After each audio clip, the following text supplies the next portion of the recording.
So Warhammer 40k's next big balance pass is confirmed for this Thursday. Points and rules changes are coming, so let's talk through what it might mean for every single faction in the game, and perhaps some of the things that are most likely to get nerfed or buffed.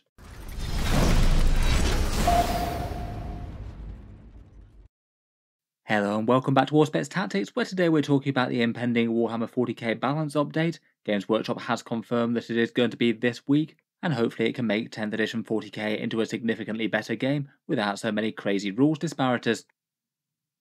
Up to now, I think it's safe to say that 10th edition has had a fairly rocky start. Straight out of the gates with the indexes, it was very clear that some armies were just ridiculously unbalanced compared with others. Say for example, Eldar running around with a 68 or 69% win rate, where leagues of Votann languish on around about 30 at big tournaments.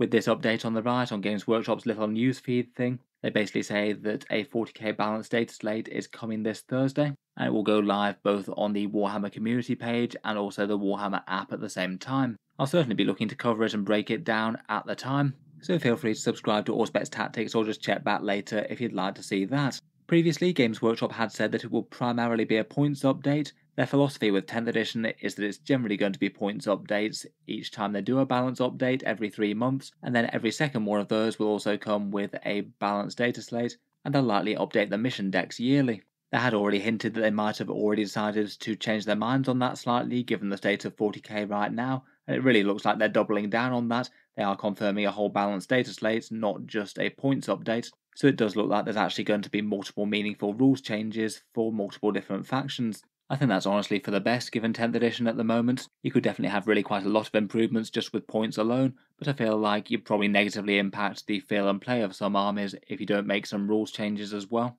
For example, armies that are really struggling power-wise might just get very cheap and hoardy if you do nothing but reduce points. And the way that certain faction rules interact, like some of the Aeldari ones, means that you could just increase some units' points cost kind of astronomically, but them still be kind of good, as opposed to if you made some minor changes to some rules interactions, they could be far more balanced at the points cost that they already are. Before we talk through each faction in turn, my main thoughts are that they really need to go quite heavy with the changes here. The state of the game is generally considered far worse than it has been for the vast majority of late 9th edition. The top army is on around about 68% wins with Aeldari, the bottom army is around about 31% with Votann. Small subtle adjustments to some of the best and worst units just really aren't going to cut it. They need to be kind of brave and put things up by things like 10 or 20% or down by the same amount if they're going to make them better. I think a lot of people are pinning quite a lot of hope on this update. I think it would be very disappointing to have your army struggling quite so hard in the early days of 10th edition and then only have them altered to the extent where they're just struggling slightly less badly. I'd also kind of hope that where nerfs are conferred, if they are going to go quite heavy with them, they probably can't afford to just look at the single best armies in the game. They'd have to think about what becomes next best after that. It might be that Eldari and Genestealer Cults are running away with it at the moment, but if they were firmly put back in their place somewhere in the middle of the pack, then armies like Deathwatch, Imperial Knights, Custodes and Thousand Sons are probably going to be almost equally dominant over the other factions in the game. And I can't help but think a slight few more subtle changes to those ones might help out a bit, as well as of course improving other things. Beyond that, obviously things need some massive help, and even for the more middle tier armies, there's still some great imbalances within the codexes. Balance passes are also a good chance to help out units that aren't very good within their factions. Say for example, Orks might be not too bad with their melee units, but things like their buggies or walkers could get a serious amount of help. Before we jump into the factions, there's always the possibility of core rules changes as well. They've done this fairly regularly with balance changes, things like nerfing indirect fire in 9th edition, or placing limits on how you can field aircraft. If they wanted to, a balanced data slate could be a way to mess around with a few of the teething issues of 10th edition if they wanted to, though I'd say at this point these probably aren't essential, and are maybe only things that they could do if they felt like doing this in terms of game design. A bunch of these I have already talked about multiple times on the channel, but there's just some things that I think don't really work very well in 10th edition currently. The towering rule is massively different depending on whether you're playing on ruins with windows or not. It's just weird to have that so enormously inconsistent depending on what terrain set you're using. Battleshock feels like it's not quite working as intended, as things that spam out Battleshock tests in your own turn. They're rarely ever very useful besides for preventing enemies from using stratagems, and I feel like something like a test to regroup being introduced might not be the worst idea. I think there's a strong possibility at some point that they do something about Objective Control 0 units scoring tactical objectives. I feel like it perhaps works worst with Tyranid spore mines being fired out to do things like deploy teleport homers after they've hurtled out of the sky out of a biovore, or say Space Wolves sending off their Fenrisian Wolves to deploy the teleport homers. It just seems a bit weird as these units don't really seem to be intended to capture objectives or do things in the first place. Finally, for one other rule section that I think works very badly at the moment are flyers and bombing runs. Most any flyer with a bombing run rule in the game is pretty much unplayable at the moment. They'll often have to stay off the board until turn 2, then turn up and not drop any bombs there because they haven't moved over anything, and then even then the opponent can just move out of the way of any bombs that they might drop, as they perfectly know which line they can move in and the flyer has no choice. I'm genuinely not sure what the best fix is for that one, but it just seems kind of weird to even keep bombers in the game if you're going to give them that many restrictions to the extent where they can basically never be efficient. Let's go through the 40k armies in the meta though, in rough order of power, and we'll start out with the meta bogeymen that are Aeldari, which I did devote an entire video to the other day, and just how dominant they are in the meta.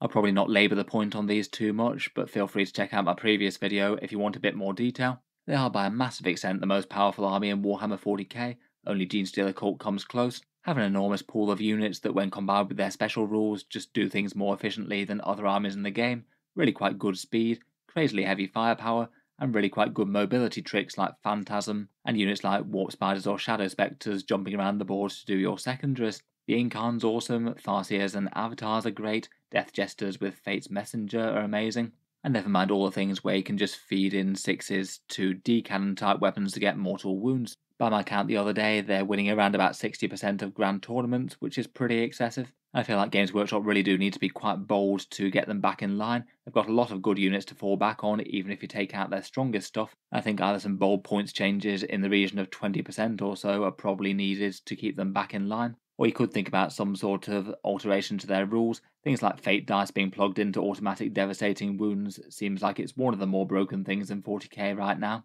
And I feel like their Battle Host special rule with re-rolling a single hit and wounds just massively spikes the damage of any anti-tank weapon that they've got. It just feels kind of impossible to balance that against other detachments they might get in the future, where basically any anti-tank weapon is going to be amazing in this sort of detachment, but will probably comparatively be underwhelming in other things, presuming they're balanced. I think for the good of the game, the Aeldari need to be taken down very, very significantly, though I still suspect that they're an army that could get hit very hard and still be one of the top armies in the game right now. They still have a lot of good supporting rules and great units to fall back on, even if Games Workshop hits their top stuff hard. Hopefully we don't have another 3 months of Space Elf crazy domination as we have now, a few more might get to shine through. Otherwise I'd say that nothing else in the game is quite as problematic as the Aeldari, but Genestealer Cults come close, win rates of 65%, so again around about 10% greater than anything else besides Aeldari. They're clearly far too much for almost anything else in the game to handle. I feel like for Genestealer Cults, the faction rules are really quite good fun. They are basically endlessly respawning hordes via blip tokens, though there are counters to get rid of them potentially. And they do have their classic sneaky deployment tricks like dropping just greater than 3 inches or shielding units from enemy shooting. To be honest, I do quite like the feel of the Genestealer Cult rules. I feel like their core mechanics are actually kind of fine. You just literally need to charge the units at the points cost they get for the big utility of respawning them and the big alpha strike damage that they can do. It perhaps just means that things like Neophytes, Acolytes and Aberrants and things are probably heading for reasonable points increases, just to reflect the fact that they're probably going to come in and deal some damage to the enemy, maybe get wiped out, and then come back to have a second shot at doing it again. I don't think that there's any reason that that can't be balanced just by points alone, really. They just either need to pay the price for the big respawn that they get, or get it a little bit less reliably or have more downsides. Besides the core rules that they might nerf a bit, I feel like some of the characters could get toned down as well. Things like the Primus, Nexos, or Reductus Saboteur are all fairly common includes and could go up a bit. And I guess potentially you could think about doing something like not having the one-use weapons respawn when the squad does. That maybe does make sense thematically, that if it counts as a new unit coming in, then they would come in with demo charges again. Again though, I feel like Games Workshop probably needs to go fairly heavy for these guys, given that they're 65% wins where everything else is 55% or less. They are massively overperforming. For the other top factions, we've got Custodes at around about a 55% win rate, kind of an interesting case for balance really, very rarely winning grand tournaments, though that's partly due to Aeldari, but generally outside of that they're pretty oppressive to a lot of the meta, and even more so at a casual level they do tend to stomp things pretty hard. They're just big tanky units that are hard to deal with. and they're extra nasty against enemy melee units with that fights first stratagem that they get when they're on objectives. I feel like that might be one of the single things that's most likely to get targeted for a targeted rules nerf if they get one. The existence of that stratagem with enormous fighty blobs of custodians is just pretty scary for melee armies. It means that basically if you charge the custodians, then there's a good chance they're just going to hit you first anyway and bring down any melee unit you send at them, which can make some melee focused armies kind of unplayable into them. Having that nerfed in some way might just be a general good thing for melee armies and 40k in general, given how popular custodians are. Otherwise, just with their raw strength, I wouldn't be too surprised to see things like some small increases on their staple units, Custodian Guard, Wardens and Terminators, Caladius Grav tanks with their massive anti-tank firepower, and maybe some of their better characters like Trajan, Shield Captains and Blade Champions. Probably doesn't need to be anything enormously excessive, but if Games Workshop were to nerf the Genestealer Cults and Aeldari quite a bit, then I feel like these guys would take up the crown pretty convincingly. If they were to do a little bit of give and take, it might not be the worst to improve Versus Praetors very slightly, just for a little balance. It is a bit crazy just how much underpowered they are compared with the other units. Imperial Knights, since their points increases, I feel are in a very similar place to Custodes. Their win rate's been gradually dropping at big tournaments, and now it's more or less level with the Custodians. They are basically another gatekeeper stat check type army that a lot of armies in the game just can't really deal with the big numbers that they have with high toughness values, but the stuff that can deal with them stomps them pretty hard. Particularly armies with focused enormous damage like perhaps Deathwatch or Thousand Suns tend to do okay. As mentioned, I still think it's not impossible they might do something with the core towering rule, though provided you're playing on terrain that's not just got loads of windows in, I don't feel like it's the most broken in the world now. And otherwise, again, like Adeptus Custodes, I feel like they're probably suitably strong enough that Games Workshop is going to tone them down a little bit, maybe tailoring nerfs to things like the Warden, Crusader and Canis Rex, and potentially the Battle Line Armiger Warglaive. As a bit of a balance, they could probably afford to approve a few of them. Maybe the Knight Errant and Preceptor could get a small buff, perhaps. I feel like a few points nerfs might not be the worst thing in the world, though, to maybe bring them a little bit more in line with the Chaos Knights. They're often paying very similar costs, where the Imperial Knights just tended to have more damage and defense overall. After the armies that are really sticking out the top, let's talk through some of the other armies that are performing kind of okay. These ones are winning around about 50% of games. It might mean that they escape changes, but again, at the moment, these guys do have a pretty enormous power disparity between these and the clutch of armies that are around about 40% or so wins. A couple of choice points nerfed to some of their strongest stuff might not necessarily be the worst in the world. Starting out with the Thousand Suns and their crazy damage with their psychic combos that they can do. Broadly, I think they feel like they're in quite a good spot at the moment. Their iconic units are really quite good and impactful. And again, it maybe depends on whether Games Workshop wants to weaken them as a faction slightly. They are definitely still very much stronger than the vast majority of the game, or whether they try and go and increase a whole bunch of the other armies in the game to be a bit more on their level. Overall, though, it does feel like they're in quite a good place internal balance-wise, and it might be a shame to mess with it too much. Most of their iconic units are really quite usable on the board, and their psychic tricks are pretty fun. At the moment, they're not really a problem, but only would really become one if and when the top armies are toned down quite a bit. Tyranids have been doing pretty well, and it'll be interesting to see how they perform now their codex is out. Perhaps the most intriguing thing for Tyranids updates is whether or not the Dataslate will change any points from the codex, or whether they'll just reprint them there. A few of the points changes that happened in the codex were pretty weird. The Biovore got a big drop down to 45 points, and the Exocrine went down to 125, while at the same time they put things like the melee warriors up slightly, which seemed like a very strange decision. At some point they might do something about Objective Control 0 units scoring secondaries, which could be a big impact to the Tyranids with Spore Mines and Rippers and things. And while I don't think it's really very likely this time round, hopefully in future data slates, a few of their weaker units get help. Things like the Toxicrine, Tyranid Warriors, Spore Assist and Hive Crone all seem very much overcosted for what they do. There's definitely a few units that could either get a little bit stronger or a little bit cheaper. Necrons seem to have been gradually doing a bit better over the past few weeks. They do seem to have lists that are fairly dominated by a few unit combos though. Stats Lich card with multiple buffs, maybe backed up by Transcendent Catan and some scary firepower from Locusts or Doomsday Arcs. In general, they're holding themselves up pretty fine. I feel like if they did any points cost changes to them, it should be fairly light touch. I wouldn't be too surprised if things like Lich Guard went up very slightly though, or the Transcendent Catan might have Sempiternal Weave taken away from him in the rules. 4+ Feel No Pain on that monster for just 10 points seems very unintentional, even if it did survive the last balance pass. Otherwise, as with many of them, plenty of units could use a bit of a points drop or rules boost. Trazen the Infinite, the Obelisk, Convergence of Dominion, Scorpec Destroyers, and the Triarch Stalkers and Triarch Praetorians. All of those feel pretty underpowered compared with their competitors at the moment, and I feel like you could probably give them some points cuts without actually really impacting the strength of the faction overall. Chaos Demons seem to be doing okay as well, a win rate around about 50%, though their lists do seem to be a little bit monodimensional with a lot of Be'lakor and Greater Demon spam, and quite a bit of the rest of the codex just seems to go somewhat unused. I feel like they could probably afford to drop the prices on quite a lot of some of the more core units out there. Say Bloodletters might be one of the best examples. I think it would be a little bit nicer to see some more unit variety, a little less emphasis on monster mash demons swarming up the board and breaking things. The Deathwatch are very much the strongest Space Marines at the moment, again with a solid win rate of around about 50%. It's perhaps not too hard to see why, as they perhaps play into the Oath of Moment better than most other Space Marines, having some really good shooting focus rules, things like lethal hits or sustained hits, and then they back that up with some surprisingly efficient datasheets, things like the Proteus Kill Team or the standard Deathwatch veterans en masse with a bunch of devastating wounds, and they also have about the scariest Primaris Desolation squads around as well. Those Castellan launchers are far more terrifying when they're stacking loads of wounds with anti-infantry 2+ for a stratagem. Perhaps for some internal Space Marine balance, a few nerfs might not go too far amiss, just so Deathwatch aren't just flatly Space Marines but better. In particular, the Proteus Kill Team and the Deathwatch veterans might go up a little bit, I'd guess. Probably wouldn't need to be too significant, and they could certainly afford to decrease the cost on some of the other kill teams that are very rarely played at the moment. They do have fun rules, and it'd be cool to see some Gravis or Spectrus type ones on the board. Getting into some slightly more mid-tier armies at the moment, first up we have Chaos Space Marines, winning around about 48% of tournament games.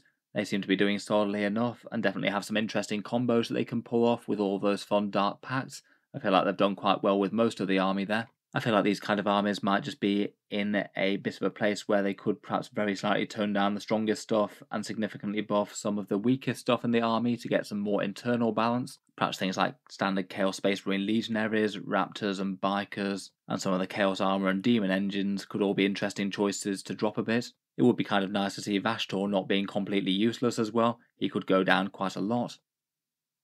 Orks are generally doing alright as a standard mid-tier faction within 40k right now.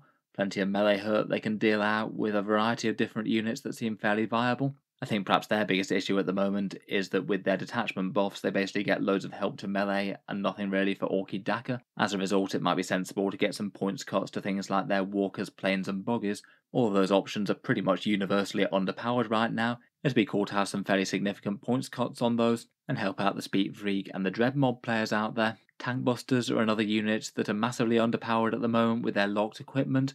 I kind of wonder if Games Workshop's just trying to keep them out of the game at the moment with their old Finecast kit, as I feel like they've almost got to be one of the units that gets replaced next time Orks get a medium-sized release. Chaos Knights are also fairly firmly middle of the pack with a win rate of 47%. Like the Imperial Knights, they can be a big stat check for enemy armies. The lists tend to be a bit more War Dog heavy compared with big Knights, but I think that the big ones are still playable enough with things like the Despoiler with its big Gatling cannons, or the Desecrator with its laser destructor. I think top of the wish list for Chaos Knight players would probably be the Abominants going down in cost. This thing's just thoroughly overcosted and didn't really deserve to go up with a towering nerf. Its Volkite gun just isn't all that good. Kind of a shame as one of the most iconic kits out of the new range. Overall though, I don't think they're in an awful place, particularly if some of the strongest armies get toned down a bit. I feel like another thing that might be quite good with internal Knights balance is have some of the Imperial Knights go up a little bit, seeing as they just bring far more power to the table than the Chaos Knights do given their detachment rules. If Battleshock were to see any sort of core change as well, like having to test to regroup after you've Battleshocked people, the Chaos Knights would be a big beneficiary of that.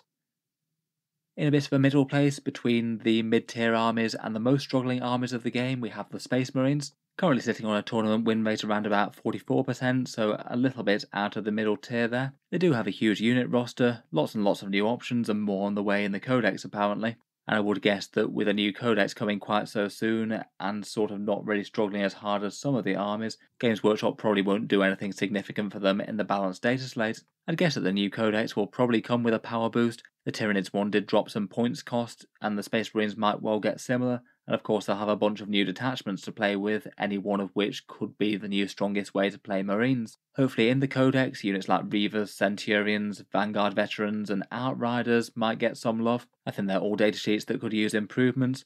I would bear in mind as well that a lot of stuff is going to Legends as well, which might cut down on the Space Marine unit roster. Things like Sniper Scouts and Assault Marines going the way of Legends is probably going to be a small drop in power for the faction, though I guess we'll have to see what the equivalent replacement units get rules-wise to come in and stand in for them. The other Divergent Space Marines are kind of a similar sort of level, with the Blood Angels maybe struggling the most here. Black Templars I think are doing alright, kind of similar in terms of balance power-wise to the Gladius, and they do make good use of their unique units like Crusader Squads, High Marshal Helbrecht and Grimaldus to get them there. Again, maybe one to watch with melee units in particular with the new Space Marine Codex. I think one big question is how many of the new detachments the Divergent chapters will be able to run. Otherwise, for the other three of them, Dark Angels, Blood Angels and Space Wolves, they basically all have detachments that are generally considered to be worse power-wise than the Gladius, and tournament win rates reflect that. The Dark Angels have their weird one that sort of relies you getting battle shocks to get any good use out of it. Blood Angels give you a melee damage buff that doesn't seem to be quite as useful as getting advance and charge to actually get your units into the fight. And Space Wolves have their thematic but thoroughly unreliable sagas that are kind of opponent dependent on you being able to activate them with your characters. I think that any improvements that these guys got from the balanced data slate will be appreciated, though I'm a little bit uncertain as to how likely it is that they get updates. They might well just stick to points for units that are a bit underpowered within the factions. For Dark Angels, I think they do genuinely have some good data sheets. It's probably the Raven Wing that need the most help there, though they do have a new codex on the way, I believe in spring. Seems likely that they're going to get a fair clutch of new miniatures with that for Deathwing and Ravenwing. For Blood Angels, I feel like Sanguinary Guard have got to be somewhere towards the top of the wish list to be good. They went from being a staple unit carrying the codex to something that's really quite underwhelming, and that was pretty painful in tandem with the Vanguard Veterans getting toned down as well. Finally, for Space Wolves, I'd say that just the vast majority of the index is a bit overcosted points-wise. Most of it could come down a bit. Perhaps units like Thunderwolves and maybe Beyond the Fell-Handed being some of the more interesting ones at the moment, but a lot of the rest could definitely use points going down. Finally, we get onto the armies that are perhaps most in line for points or rules buffs in Warhammer 40k going forward. Armies that are quite comfortably outside Games Workshop's 45 to 55% win rates, and I'm a little bit unconvinced as to whether they'd really recover and get inside that zone, even if they took down some of the absolute best things in the game like Aeldari and Genestealers. I feel like a lot of these factions just don't have the raw strength to the extent where they're just going to get crunched by other gatekeepery style armies now, like Custodes or Imperial Knights. Starting out, we've got the Astra Militarum with win rates of around about 42% right now. Their best builds often tend to go just very, very heavy with artillery, plus backed up by a whole bunch of Sentinels, some Deathcore of Krieg infantry, maybe some Rogel Dawn tanks, and led by Lord Solar and perhaps Ursula Kreese. Perhaps the most conspicuous absence from that list are Leman Russ battle tanks, which I'd still say aren't unplayable, but kind of are relied on a lot of the time just to be one of the mainline damage dealers of the faction, and they just don't really have enough power to step up to that at the moment for their big points cost. They used to cost more in the region of 160 to 180 points last codex, and I feel like that kind of points bracket for the majority of them would be fairly reasonable now if they were to become a strong army. Otherwise, there's loads of units that just seem very underwhelming for the points, things like the Death Strike, Valkyrie, Ogrins and Borgrins, the Hydra and Field Ordnance batteries. All of those could drop a bit in my opinion, the Valkyrie certainly by an awful lot. For the Adepta Sororitas, they're an army that hasn't really worked very well since 10th edition came out. I still think that their Miracle Dice mechanic is pretty powerful, but it's just nowhere near enough to carry the faction right now. One of their biggest issues is struggling with tanks, having multi-melters go down to just 18-inch range and only strength 9. Both of that means that they'll struggle to deal with heavy armour, as that's their main weapon for doing so. As a result, a fair few Sisters lists tend to be building fairly heavily around their armoured vehicles and things, which doesn't really feel like the stereotypical way that you'd normally run the faction. I think Games Workshop really need to find a way to make all of their core elite infantry to get good again, things like Retributors, Repentia, Paragon Warsuits, Dominions or Sacrosancts. Literally all of those feel overcosted for what they do right now. They either need more threat or lower points cost, one of the two. In particular, they definitely just need to be some things in the army that deal with armour efficiently. Several lists seem to rely on allied Imperial Armature Warglaves to try and get that done, which isn't really a good spot to be in, really. The World Eaters are perhaps kind of similar, with just a lot of their units being fairly similar and fairly underwhelming for the points. I'd say all of their mainline damage dealers kind of just fall into the spot where they're kind of fragile, but not really all that dangerous in combat for the cost. Berserkers, Terminators and 8-bound all feel like they're in that sort of bracket. Obviously they definitely do break stuff, particularly the 8-bound, but then they pay a massive price tag to do so. I'd say that their faction rules aren't particularly bad. Access to massive movement with +2 to move and then advance and charge in the same turn is really quite cool, even if it is a tiny bit unreliable. And then you can switch to extra defense or extra damage later in the game if desired. I feel like they're probably an army that could be done a lot with points cost. I'd just say any of their mainline damage dealers in melee could drop a few points and have a few more waves of blood-soaked maniacs to throw into the battle. Drukhari are also around this sort of level as well. And again, it's just a faction that's all around overcosted for their abilities right now. Just about anything besides a few Dark Lance platforms like the Ravager could probably do with either a points cut or an ability boost. I feel like Games Workshop maybe underestimated just how much damage it might do to the melee units to not give them the advance and charge that they got from turn 2 all the time. Units like Witches without Leader Hesperax or Incubi just aren't really all that efficient if they're on their own. Again, overall, either some good points cuts needed or some way to maybe make pain tokens easier to come by. They could even do something like generating multiple ones per kill if they wanted to try and make the faction significantly stronger without just lowering points on everything. Now perhaps getting into some of the armies that are some of the weakest in the game, we've got the Adeptus Mechanicus, winning around about 39% here, and I feel like quite a lot of that statistic is probably made up of people using excessive use of Cataphron breaches, backed up by an Omni-Sterilizer Tech Priest to do most of the heavy lifting. I feel like the Admech are perhaps an index that Games Workshop just got kind of wrong with their core rules from the index.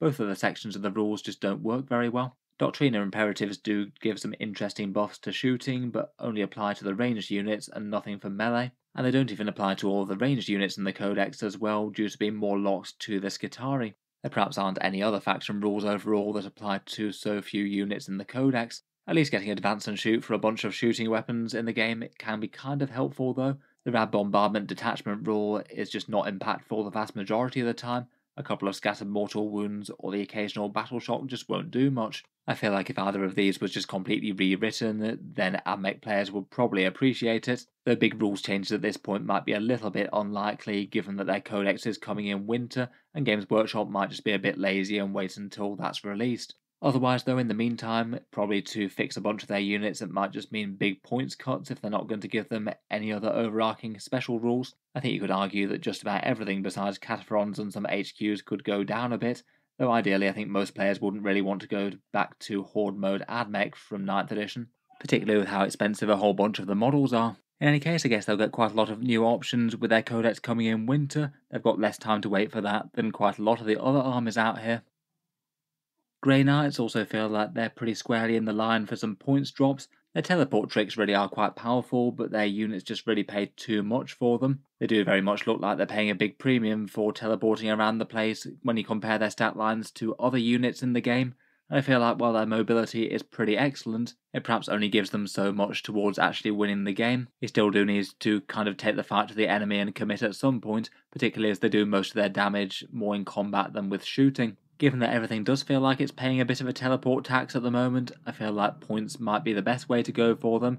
Unlike some armies, I feel like you could decrease the points and they'd still feel like a pretty elite force, and you could give some drops to most units, I think. Again, like the Sisters of Battle, it's maybe a little bit less obvious as to how you make them any good at killing tanks and armour. Mass AP2 and damage 2 attacks only really get you so far.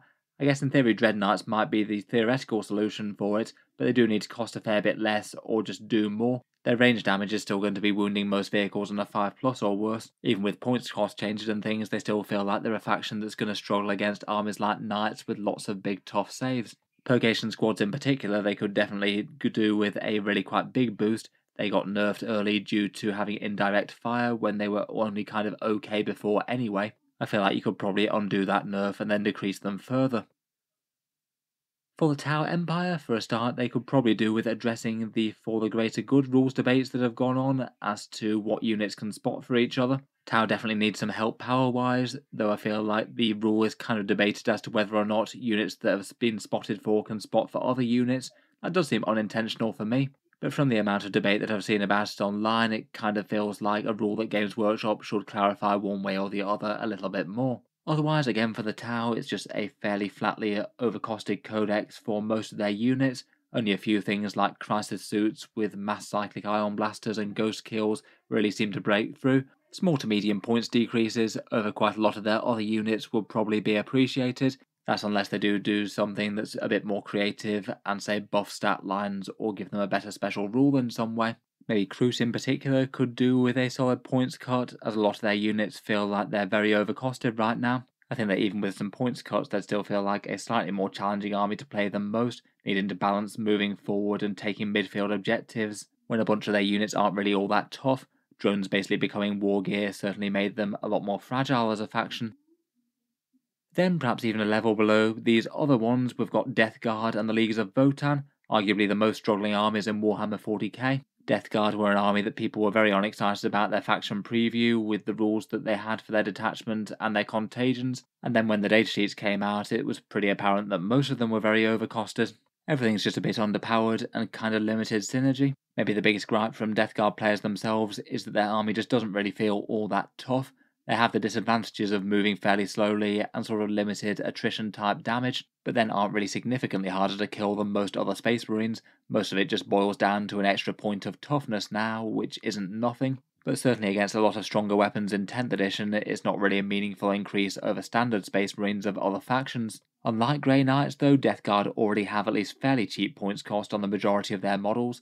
Their Terminators are some of the cheapest in the game, and Plague Marines are only 20 points. I think in general you probably want them to feel fairly elite, so maybe adding in something like an extra special rule could perhaps be the way to go for these guys.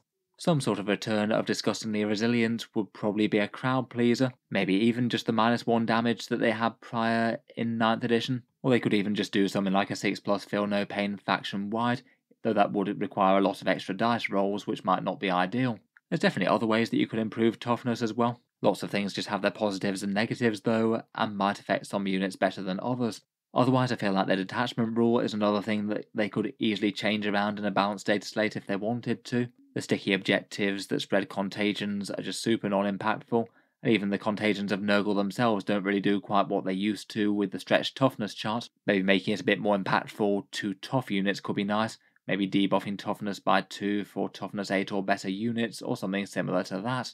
Overall, definitely feels like they need something major though, ideally to make them a genuinely tough army that's hard to remove from the board, if their damage output isn't going to be super exciting, as it tends not to be.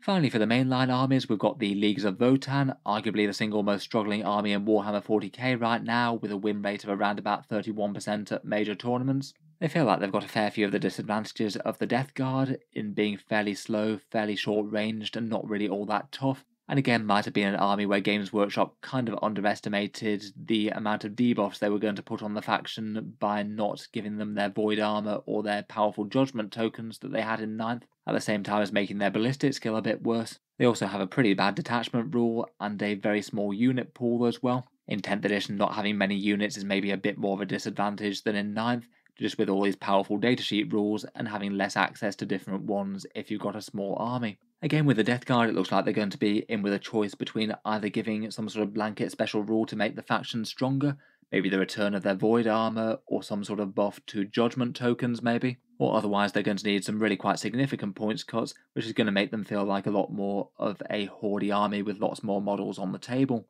I guess we'll see where we go with those ones. I feel like a return of the old Void Armor rule might not actually be the worst if it's the Leagues of Votann's own special thing. Otherwise, if they do just stick with standard points decreases though, I feel like maybe the Hearthkin Warriors and the Chthonian Berserks are probably the ones that need the very most love. Both of those just seem very overcosted for what they do right now compared with even the rest of the index. Finally, beyond the mainline factions for Warhammer 40k, I feel like there's a ton of units that might well get some sort of changes in the balanced data slate update.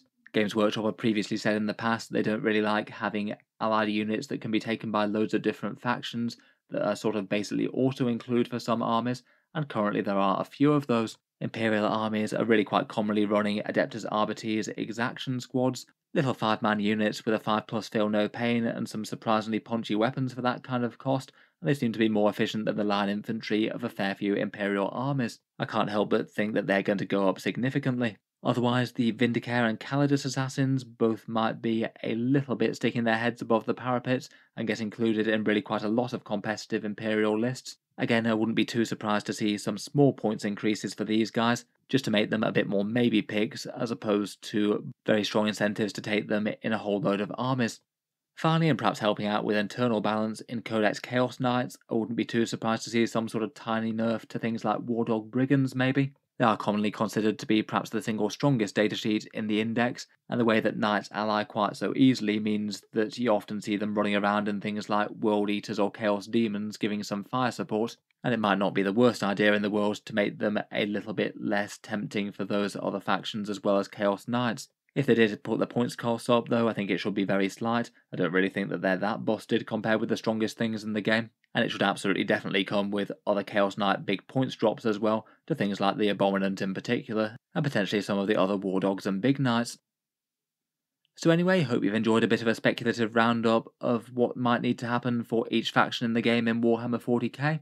Let me know what you think that your faction needs down in the comments below, and how much you agree with some of the ideas put forward here. It's going to be interesting to see what Games Workshop comes out with on Thursday. Hopefully 40k in general is going to be in a significantly better shape afterwards. If you've enjoyed the video, then feel free to subscribe to Auspex Tactics, or just check back later if you'd like to see more videos, including of the roundup of the datasheet on Thursday. I'm definitely looking forward to that one, and I should be free to make the video on point then. Otherwise, if you have been enjoying the videos on the channel and you'd like to help keep them coming, I would just like to mention that Auspex Tactics does have a Patreon page as well, and you can find that linked in the video description below if you'd like to help support. Channel patrons do get a few advantages, seeing certain videos early, regular votes to see what sort of things come next on the channel, and automatic entry into the regular prize giveaways with the chance to win some big model kits each month. If any of that sounds good to you, or you'd just like to help support, the link is down in the video description. In any case, a massive thank you for listening, and I'll hope to see you guys next time.